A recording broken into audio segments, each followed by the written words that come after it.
waaw defe naa déggu la de. non déggu ma malheureusement malheureusement quoi en fait. booy dafa. tu parles wolof parce que moom bon. mais waroon na ko ut ko tekki. il a entre 75 76 ans. 75 glissé tuuti vers 76 quoi. c'est dommage quoi mais man en fait en précisant au départ que ñoom constitutionnellement actuellement nii il n'est pas dans l'illégalité. Ouais, il faut que la chose soit précisée il n'est pas dans l'illégalité le fait de vouloir se représenter. c'est juste une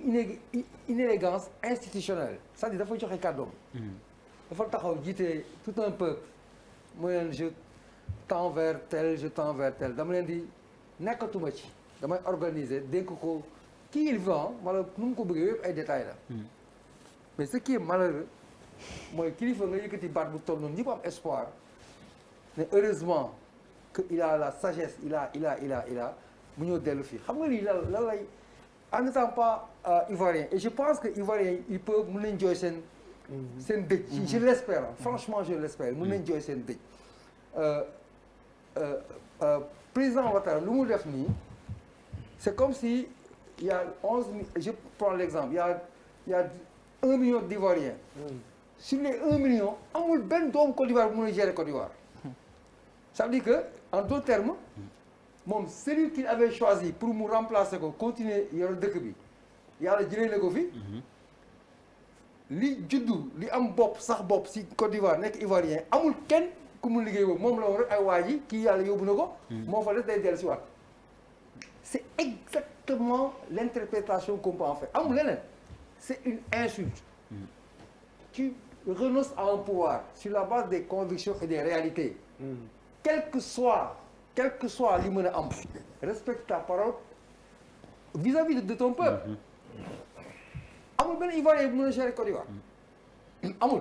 man looloo ma jaaxal. non amul y a pas un Ivoirien. non ki mu jël premier ministre Ahmed Bakayoko. non pourquoi pas en fait le candidat. amul Côte d'Ivoire benn nit bu sax bopp boobu bu dul Alassane Ouattara bu mën a gérer Côte d'Ivoire c'est ce qu'il est en train de dire aux gens c'est exactement ça. c'est insultant. Je vais glisser pour dem ci Guinée. C'est encore pire et j'espère encore une fois que Guinéens yi je vais parler français. J'espère que les Guinéens seront assez responsables pour prendre en charge leur propre destin et avoir leur propre choix dans leur propre pays qui n'appartient à quiconque. amul kenn ku ko moom c'est tous les fils de la Guinée ñoo moom Guinée. Il faut pas insulter les champs nga sax bopp toog nga ne yow kese yaa mën unicité principe unicité yàlla rek moo ko am y'a que Dieu qui peut faire prévaloir wala prétendre ne man maay pas prétendre je suis l'unique mais nga sax bopp yow nga am koo remplacer nga ne kenn du la remplacer parce que loolu dafa neex parce que c'est bon quoi dafa neex à un âge avancé c'est catastrophique maintenant mbéju xaw ma lan nit boo koy régler son il faut que les peuples africains alo ko ni pesum kanam par ricochet le Sénégal n'est pas la Côte d'Ivoire ni la Guinée il faut que ça soit très clair le Sénégal ce n'est ni la Guinée waaw leeral la loo bëgg wax foofu c'est important loolu koy yóbbante bi ko moom leeral ko rek Pape Djibril xëy na moom mu gën ñu xam kan mooy borom yóbbante bi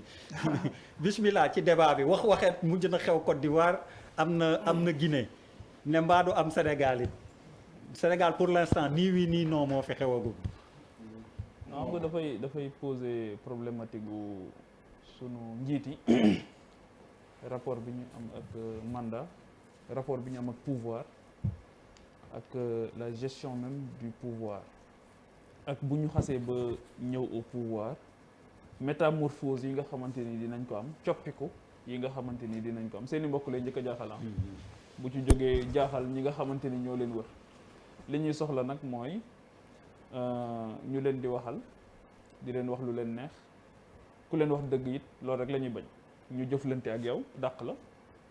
bu ñuy ñëw pouvoir it du ñu cracher sur rien du tout pour arriver au pouvoir les lobbies les affairistes la famille les laudateurs ñoo ñëpp dal di ñëw song la soo jotee affaire bi nga foog ne sa yëfu bopp la nga def ci lu la neex mais après benn objectif rek nga am c'est protéger tes arrières et justement ci protection arrière boobu mais il faut que nga xool ki nga xamante ni moom moo la doy koo xamante ni boo fi jógee du la jël dugal ci kaso bi wala mu saytu li nga xamante ni moom nga fi defoon boo fi jógee donc di nga ci def moo tax la plupart des day dal sax africains yi nga xamante ni dañuy nekk ci yenn institutions yi facilement ils font un mandat de trop facilement boo xamante ni joxe lenge yi jotoon na waaye ils font un mandat de trop parce que y a tellement de cadavres dans les placards ba nga da nga naan su ma demee ma dee fu ma jëm donc loolu mooy nekk sa préoccupation bi nga xamante ni moom moo gën a mat et malheureusement dañ koy gis souvent wala nga engagé sa réew ci ay horizon boo xamante ni yow amuloo droit bi parce que yaa ngi engagé sax les générations à venir te engagé woo leen lu dul loo xamante ni da nga ci gis say njëriñu bopp tey négocier di négocier naan lu ma ciy am mais boo négocier ne lu ma ciy am mais li tàll si la doon wax leer du gox yi tamit dafay am te ñoom ñëpp loolu la ñuy redouter ce moment là Sénégal boo xoolee pour ndaxte wax dëgg fa yàlla c'est vrai que Papis li mu wax dëgg la nee na Côte d'Ivoire du Sénégal Guinée du Sénégal mais je ne suis pas certain que sore nañ lool de daanaka ndax boo xoolee jëf yi di yàlla mu ñuy sutural rek mais jamono bu nekk on a presque frôlé le pire yenn saa yi sax ma dégg ñu ne la transition ay transition yu douce la ñu am mais bu fekkee ne da nga wàññi presque fukki nit ak ñaar yu dee pour ci moment campagne électorale di force de l'ordre ñu dóor le brique nit ki Mamadou Diop xam naa Mamadou Diop fa mu tëdd bu fekkee ne daf ñuy xool ñuy waxi mandat xam naa ne wax dëgg fa yàlla dina doy waar trop donc problème bi nga xamante ni moom lañ am fondamentalement fii nii ci Sénégal bu fekkee ne bëgg nañ ko évoquer mooy que ne souvent débat bi dañ ko déplacer indi ko ci niveau boo xamante ni on passe à côté de l'essentiel et quand le débat se pose ici au Sénégal parce que gis nañ ko Côte d'Ivoire gis nañ ko fi nga xamante ni moom mooy Guinée c'est parce que dafa am flou total bu am fii tamit xamuñu ci lan la ñu nekk en réalité le débat sur la limitation des mandats c'est autre chose man waxuma lool mais nag wax dëgg fa yàlla la parole donnée tey jii mënuñu reprocher Sénégal ñun tey jii franchement mënuñu fi nekk di wax dara Alpha Condé wala ñuy wax dara Alassane Ouattara quand on a vu ce qui s'est passé au Sénégal mënuñu ko wax léegi li tax moo xoon ne leer di goxi boobu dina am mais goxi boobu noonu moo tax CREI yi am 81 amaat 2012 c'est parce que rien n'a changé peut-être que encore on l'aura ñi nga xamante ni tey jii mooy le régime en place ñoo ngi wax ne dañ ko war a réformer mais justement kenn du ko réformer parce que comme dañ ko fi bàyyi ñëpp constaté en 2012 que c'est une juridiction d'exception et malgré tout ça on l'a utilisé comme on a voulu l'utiliser te gis nañ ne daanaka ba tey liggéeyatul mais justement kenn du ko mën a dindi mais li ma bëgg a wax rek Abdoulaye Der mooy que ne nguur soo ko yoree te sa préoccupation principale nekkul nga régler les aspirations et les préoccupations des populations soo moytuwul bés boo fiy jógee da ngay def comme Blaise Compaoré wala nga def comme parce que man li ma gëm mooy Alpha Condé bu sañoon tey du représenté wu parce que fii mu toll ni ku fi toll soo sañoon da ngay dem noppalu ji li dal Alassane Ouattara ba mu waxoon ne bokkatul waaye comme wóolu woon yàlla jël na ko c'est ça le défi principal c'est la protection des arrières kan moo lay wuutu looloo xew ci Afrique occidentale française yëpp kan moo may wuutu mais ce qui se passe au Gabon moo gën a graaw lépp kan moo may wuutu loolu mooy le défi principal kan moo may wuutu parce que merloo nga nit ñi tooñ nga nit ñi jël nga loo xam def nga ko teg ko ci sa bakkan rek nga ko teg ak soif de pouvoir ak avidité de pouvoir et c'est ça qui nous loolu moo ñuy perdre allez Malal yes man d'abord damay taxaw un peu ci Guinée concernant la Guinée on a eu toujours un peuple debout mais l'armée a toujours été lâche il n'a pas joué rôle bi mu war a jouer c'est-à-dire un rôle républicain armée bi mosu ko jouer mais le peuple a toujours été au rendez-vous taxaw pour ne ñun d'accord nit ñi di dee di xaru et cetera en Côte d'Ivoire mun nañ xool ni effectivement le niveau de l'engagement citoyen dafa des ni société civile mel ci Sénégal wala ci yenn réew yi xëy na melu ko noonu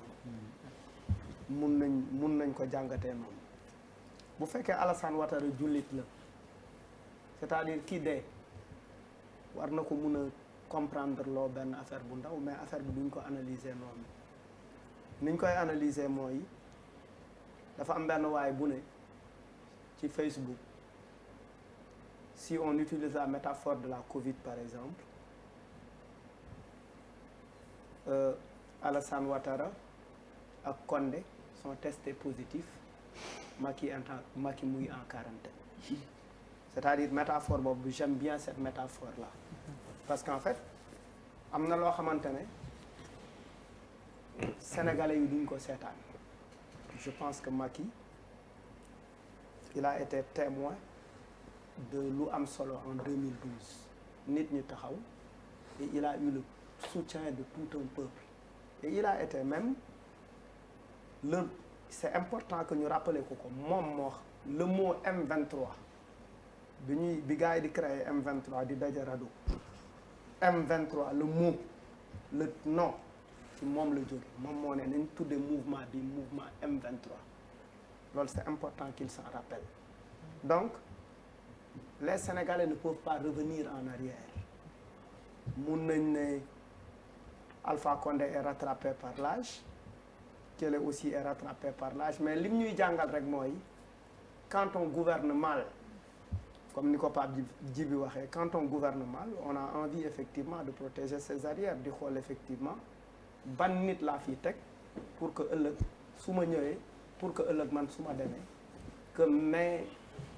ñi nga xamante ne ñoom laa àndaloon qu'ils ne soient pas inquiétés qu'il n'y ait pas d'histoire d'emprisonnement qu'ils n'ont pas d'histoire de tel et de tel mais liñ ci mën a wax rek c'est un message qu'on adresse à la jeunesse les jeunes ont une responsabilité à jouer dans cette histoire il y a eu des générations parce que bu ñu jëlee ci histoire du Sénégal c'est pourquoi j'ai l'habitude man quel que soit man ñeme naa baal Decroix bépp faute bu mu def parce que Decroix bokk na ci ñi Senghor yóbbu woon à la frontière parce que c'était un militant de gauche c'était des gens qui étaient dans la clandestinité c'était des gens qui se sont battus pour qu'on en arrive au multipartisme parce que ñoom Landing Savané bi ñuy militer c'était très très compliqué processus boobu nag ñoom Dansokho xeex ñoom Landing xeex ñoom Mamadou Dia xeex ba ñu yegg si fii ñu yegg si nii ba tey effectivement ñu tolloon en 2012 Abdoulaye Wade bëgg a def une troisième candidature sénégalais yi taxaw si Abdoulaye Wade forcé avec la complicité du Conseil constitutionnel mais malgré tout sénégalais yi battre ko aux urnes aujourd'hui on fait face effectivement à une manipulation du fichier électoral li mën a régler problème bi rek mooy une jeunesse debout des femmes debout des sénégalais responsables une société civile sincère bu taxaw ne effectivement am na loo xamante ne dinañ ko maye mais am na loo xamante ne duñ ko maye et je pense que en fait Macky doit toujours je l'envoie dama koy envoyer benn film pour mu seetaan ko film bi mu ngi tudd Les Incorruptibles benn américaine benn fonctionnaire moo def film boobu c'est un film très très important parce que dafay retracer où est-ce que les gens sont passés ba Macky egsi au pouvoir te beneen affaire bu ma dégg Macky wax ci benn film bu tudd Quitte le pouvoir benn hollandaise def ko bu tudd Aïda Grovestens mu ngi nekk suñu jabaru benn xarit bu tudd Cheikh Diarra doomu Lamine Ndiaye bi jouer théâtre